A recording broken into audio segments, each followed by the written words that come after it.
Hi, my name is Mark and I teach economics. In this video, we're going to talk about Karl Marx, and I'm going to explain it in a way that no other video tells about. Most video tells a little about exploitation in history, and has funny figures to Karl Marx, but I'm going to drive it home why his theory is both good and bad. So let's take a look at his theory. Before we do that, we're going to try to understand who Karl Marx was. He was a 19th century economist. He didn't always study economics. He studied philosophy, art, history. However, he ultimately concluded economics was the subject for him because it dealt with the material world, and most of our interactions are in the material world. What was Karl Marx's objective? Was he that bad that in the collective unconsciousness of today, we always think, oh yeah, communism bad? He was actually striving for something called justice. Justice is the ultimate good, the sine qua non. He was concerned with human justice and justice in the world. He wanted to make the world a better place, hopefully like we all do. So his intentions were good. What was the world he was coming from? Well, let's take a look around. If you were to today ask somebody, are you a communist? How do you feel about communism? Obviously, your brain would light red and say, get away from me, no, wrong, bad. But what was his world? His world was the 19th century. And in Europe, in Eastern Europe, we still had feudalism. I had 4 grandparents that were born in the 1800s in Europe, in Eastern Europe. So I know what I'm talking about definitively. And I'm only 30 years old. But I actually had 4 grandparents born in the 1800s. And the reality of the 1800s and early 20th century in Europe was this. You had one person who, through inheritance, maybe he did some favor for the king years ago, he has large tracts of land or ownership of some capital. From that, all the people in the village had to work for him, or most of the people, most of their days, toil, scrub his floors, create wealth for him, grow crops. And he would take the profit and enjoy his life. That doesn't seem too just. Can you imagine your mother working the whole life for this one man who had a house on the hill? And that was her one existence on this earth, to just serve and be subservient. And Marx would call that exploitation. Let's look at Western Europe. Was it any better? How about the legions of children? You have a child, 8 years old, 12 years old. Send them to the coal mine or the factory to be working all day long. And that was their childhood experience. That's their one existence on this planet. Marx would call that exploitation. And perhaps it was. The idea of Marx was the workers would create the value and the capitalist would extract the value in the form of profit. The capitalist, bourgeois, the workers, the proletariat. And it doesn't seem too fair. In fact, he would call it unjust. Now you say, okay, well, this isn't relevant in the world today. All these things are done with. We have child labor laws. Feudalism is abolished. But is it really? However, we've stamped out this communism in the Soviet Union because we saw that it was a failure. And only crazy countries like North Korea and maybe Cuba exist in its purest form. But again, think about Star Wars. Every time they defeat the darkness, it seems to rear its ugly head again, and this next iteration of the dark force arises. So in our collective unconsciousness, we have defeated these black and white communist countries. But in the liberal democracies that we live in, it starts to creep in again, and a lot of people are thinking in these terms. I mean, look at the Communist Manifesto. Its 4 objectives were free public education, a graduated tax system, central control of the banking, and elimination of private property. We have 3 of the 4 things accomplished in any liberal Western democracy. The last thing is the abolition of private property. So his ideas are still relevant. His main idea, what was his main idea?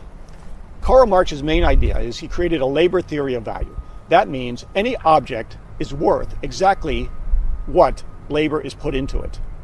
The people, the workers, the proletariat, they construct something, they create something, or they provide a service.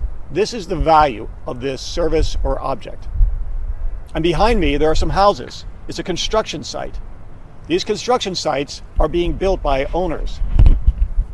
The workers, I know for a fact, they're getting about $14 an hour. And since I'm a realtor, I know some of these homes will sell for about $400,000. Does that seem fair to you? You have a worker working for $14 an hour. His wages are barely subsistence. He can barely pay for his family. And yet, the owner, he is living an opulent life. It doesn't seem too fair to me, but this is the world that we live in. So these ideas of Karl Marx are still relevant. And ultimately, even us, we feel our bosses, I mean, I can count on my left hand the number of times I feel I had a fair boss, maybe even less, if ever. It's always as if he wants you to work late, sacrifice, work the weekends, so his or her spouse can redecorate their house. And they always take these vacations somewhere. And you're equal to them. I mean, as a human, this is your one existence on this earth. So this is the argument for Karl Marx. He had a labor theory of value. The value of any object or good or service was that equal to the labor or creativity from the proletariat put into it and applied. And this is why it falls. This house, priced at $400,000, ask yourself, how much does that house cost? Karl Marx would say clearly, it's the cost of the labor put into it. We'll say in a summary form, the cost of the labor put into it. So the builder may say, okay, it cost labor wages, and we'll say for true value added of the labor, it may be $150,000. But we know that's not true. And I ask people, what is the price of a house? Who determines it? The seller or the buyer? Many people say, no, the buyer does. And the seller kind of, no. It's always an interaction of supply and demand, the buyer and the seller. So the price of any object in reality is determined subjectively by supply and demand. And if you know Adam Smith and the diamond water paradox, this proves it out. Diamonds are infinitely more costly than water, which is something practical. And similarly, in the labor theory of value, value is not determined by the amount of labor put into it. Some objective measure is determined subjectively. If nobody wants to buy this house, the builder it might lower it down to $50,000. Or if everybody wants to move into my town, St. Augustine, Florida, the best place to live in America, it could go to $1 million. So you see this price, this value is determined by an interaction of people and supply and demand, free will, free choice, whatever somebody wants to pay for something. And let's get back to Karl Marx. How does this misunderstanding of price and value create a system that would always collapse, like in the Soviet Union, where factories, large factories were built, and you go to market and people had ration cards and starvation, and the government would have to resort to social engineering, treating people almost like cattle or numbers. It's because of the labor theory of value. The labor theory of value determines the price. If I grow potatoes and I bring it to market, the government would say the amount of labor put into it says these potatoes should be $10 a pound. But I know based on supply and demand, if I go to the St. Augustine Farmers Market on the beach, and it doesn't matter what labor I put into it, it's whatever people want to buy or sell. I make a profit based on that. And this creates an amazing incentive for people to be creative. Now, some of the things with capitalism people have criticized are things like pollution, plastic bags. Well, sure enough, there's some greedy capitalist out there thinking, how can we solve this so I can make money? He releases bacteria into landfills that decompose these plastic bags. Problem solved. Perhaps, we'll just say. So this profit motive is great. Whole Foods Market. Creative, conscious capitalism. They provide goods and services to the world through the profit motive.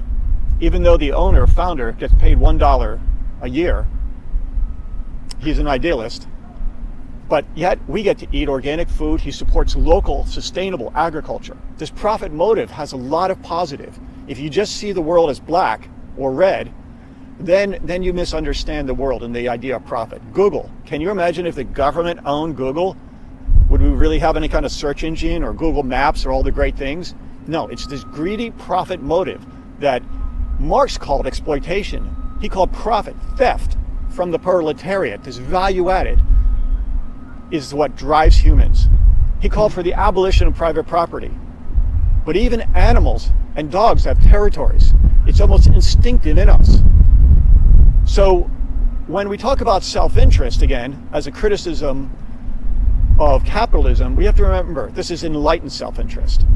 And if we're all acting on enlightened self-interest to get profit motives, things that are ingrained in us to be striving and improving ourselves, Marxist theory falls. Because when you try to make everybody equal and all property belongs to everybody, it belongs to nobody. And people lose this instinctual, evolutionary need to better and strive and create greatness and do things that would amaze you, like we do with this capitalism. And again, a lot of people understand, okay, Marxism is wrong. And if you ask them why, they just can't put their finger on it. It's because the labor theory of value wrongly allocates price and value to purchasers, sellers, and in a system that will create collapse. And in summary, think about me bringing potatoes to market. If I feel my value, or if somebody objectively feels my value is those potatoes are worth 20 pounds, $1 a pound, I wouldn't make any profit. The system would collapse. And that is a communist country. That is a socialist country. In the world today, you have a country, for example, like Venezuela. It's not that Venezuela wrongly implemented socialistic Marxist ideas. It's that they properly implemented it, and the system is collapsing. So the next time you have this conversation of why capitalism is good, why Marxism is bad, and you're trying to understand how this socialism, this road to serfdom is creeping into even liberal democracies, you can counter it with some of the arguments about the value, the labor theory of value, the profit motive, prices determined subjectively, the pride and greatness of private ownership that people take. So this is Karl Marx's theory. And although he was striving for justice, ironically, and he was a practical person, he wanted to see this justice manifest in this world of material. Ironically, his ideas were more lofty than, in fact, the Christianity that he criticized. Thank you very much.